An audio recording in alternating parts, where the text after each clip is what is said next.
Alright guys, today we'll be reading 1,000 Yards of Sea. The fishing boat was rocking slowly in the blue waters, to and fro, to and fro.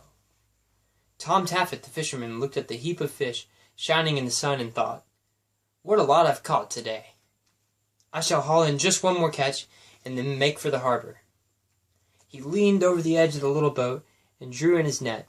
As he poured the fish onto the deck, sparks of water slid from their pink silvery, blue silvery, brown speckled backs. "There's a beauty," thought Tom. "I've never seen a fish that color before." He picked it up by the tail to have a closer look, and was so surprised he sat down at once, right in the middle of his catch. He was holding the tail of a mermaid. Her hair was brown and hung with seaweed.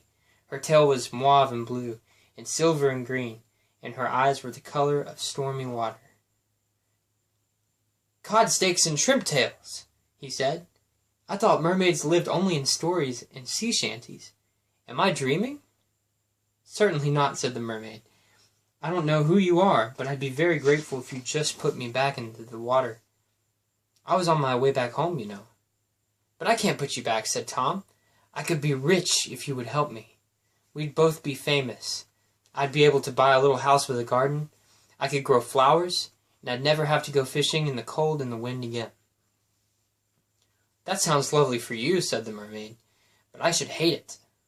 I'd have to live in a glass box full of water, and people would stare at me through the walls. I'd never see my family again."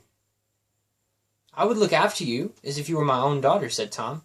"You could live with me and my wife. We'd put your tank in the front room, and I'd bring you wonderful toys and good things to eat." "Would you like your daughter to live in the bottom of the sea?" asked the mermaid.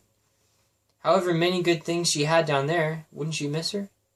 She began to cry.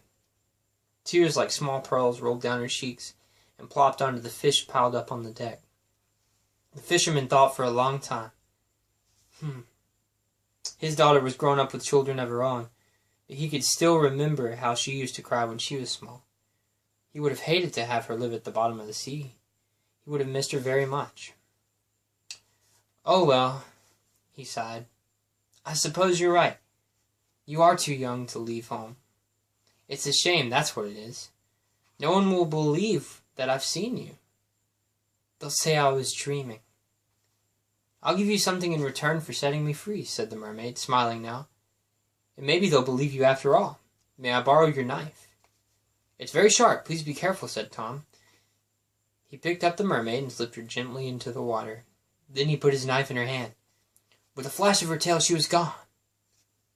"That's that, then," Tom said to himself. "No mermaid and no knife. What a fool I am! Maybe I was dreaming, but my knife is gone, and that's a pity. I shall have to buy a new one in the market tomorrow." He turned the little boat toward the harbor. It was nighttime now, and Tom could see the reflection of the stars dancing on the black water. Suddenly he heard a voice say, "Please don't go so quickly. I'm carrying something very heavy." It was the mermaid. Tom was so surprised that he spilled a mug of cocoa all over his boots. "Fish cakes and fillets," he said. "I've never thought to see you again. What's that you're holding?" "It's 1,000 yards of sea. I've rolled it up and tied it neatly. I'm sure on land people would like to buy some.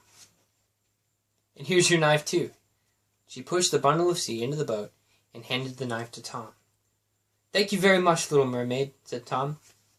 He could not imagine what people were going to do with a length of water, but the mermaid was gone, so he could not ask her. The next day Tom went to the market to try and sell a few yards of sea. He set the bundle on a big wooden box and cut the ropes of seaweed that the mermaid had tied so carefully. Wave upon wave of blue and green and silver fell around his feet. The colors shone and shifted and merged into one another. Come and buy! Come and buy! Genuine yards of sea, cut by a mermaid. Yes, a mermaid, just for me," he shouted. "Guaranteed to bring luck. Lovely colors. Come and see the lovely colors." People gathered round Tom's box, and the women began to buy the silky, whispery stuff. At the end of the day, Tom Taffet had made enough money to buy a little house with a garden to grow flowers in. The women made the yards of sea into dresses and petticoats that sounded like rushing water when they moved. Whoosh, whoosh. and they called it taffeta, after Tom Taffet, who brought it to the shore. That's it, guys. And here's a cool picture of Tom selling the yards of sea. Hope you enjoyed the story.